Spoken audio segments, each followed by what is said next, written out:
আল্লাহ তাআলা কোরআনে কারিমের মধ্যে বলেছেন, ফাইন্নাল্লাহা হুয়াল মাওলাহু ওয়া জিবরিলু ওয়া সালিহুল মুমিনিনা ওয়াল মালাইকাতু বা'দা যালিকা যাহিরা। সুবহানাল্লাহ বলেন।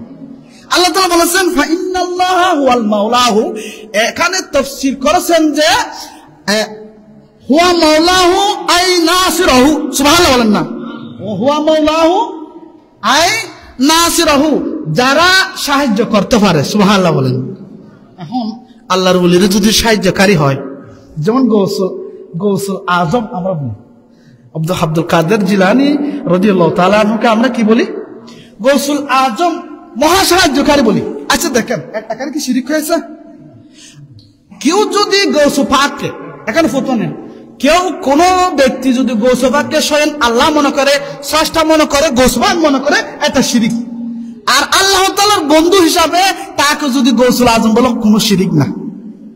কেন? আল্লাহ তাআলা বলেছেন ফাইন্নাল্লাহা হুয়াল মাওলাহু, এখানে আই নাসিরহু, মাওলাহু আই নাসিরহু, যারা সাহায্য করতে পারে।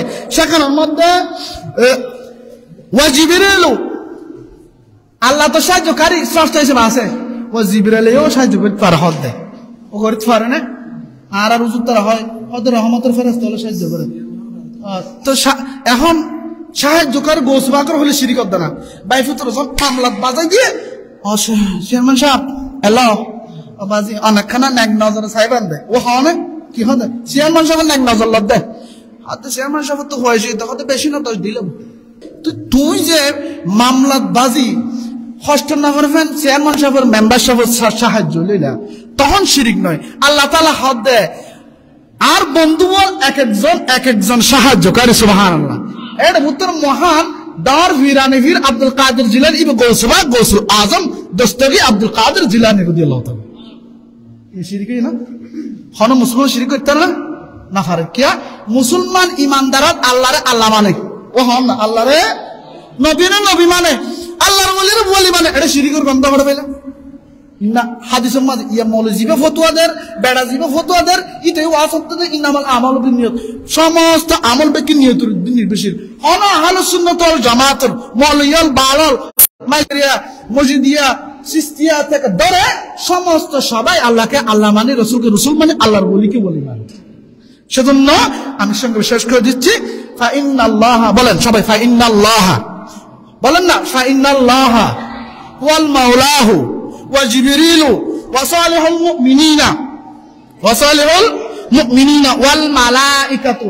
এখানে ওয়া সালিহুল মুমিনিনা দ্বারা বোঝানো হয়েছে যারা সালিহুল মুমিন, যারা আল্লাহর ওলি, যারা ঈমানদার, যারা ভালো ব্যক্তি, তারা সাহায্যকারী। সুবহানাল্লাহ। এখন সাহায্যকারী হিসেবে আমরা গৌসু, এখানে আমি ক্লিয়ার করে দিচ্ছি যে এটা গৌসুল আজম বলার কারণে বহুত শিরক বলে, আসলে ভাবে শিরক না। কারণ এটা শিরক হবে কখন হবে? গৌসুল আজম যদি কোনো ব্যক্তিকে ডাকে, কোনো বড় আল্লাহর ওলিকে ডাকে, শিরক হবে কখন? তাকে যদি আল্লাহর ওলি মনে না করে আল্লাহ মনে করা, বলেন না, আল্লাহর ওলি মনে না করে আল্লাহর ওলি মনে আল্লাহ মনে করা, তাহলে শিরক হবে।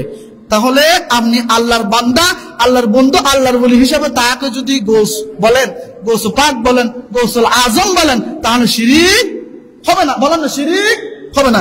আমি কথা বাড়াবো না, আমি বলে যাচ্ছি যে গৌসুল আজম বলা যাবে হযরত আব্দুল কাদের জিলানী থেকে ধরে গৌসুল আজম মেজবান্ডারি, গৌসুল আজম কুলনবী সহ সমস্ত আল্লাহর ওলিরা যারা মহান, যারা গৌসিয়তের স্থানে পৌঁছে গেছে, তাদেরকে গৌস পাক বলা যাবে। কেমনে বলা যাবে? যারা আল্লাহর ওলিরা, তারা ওলিদের ওলি, পীরদের পীর, সেজন্য তাদেরকে গৌসুল আজম বলা যাবে।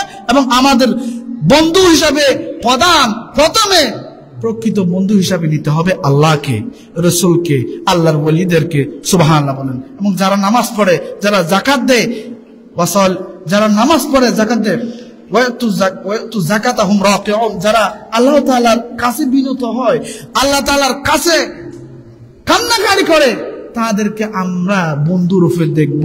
আল্লাহ তাআলা আমাদেরকে তৌফিক দান করুক। আমিন।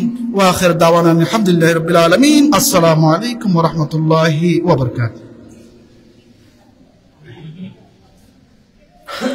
মারহাবা।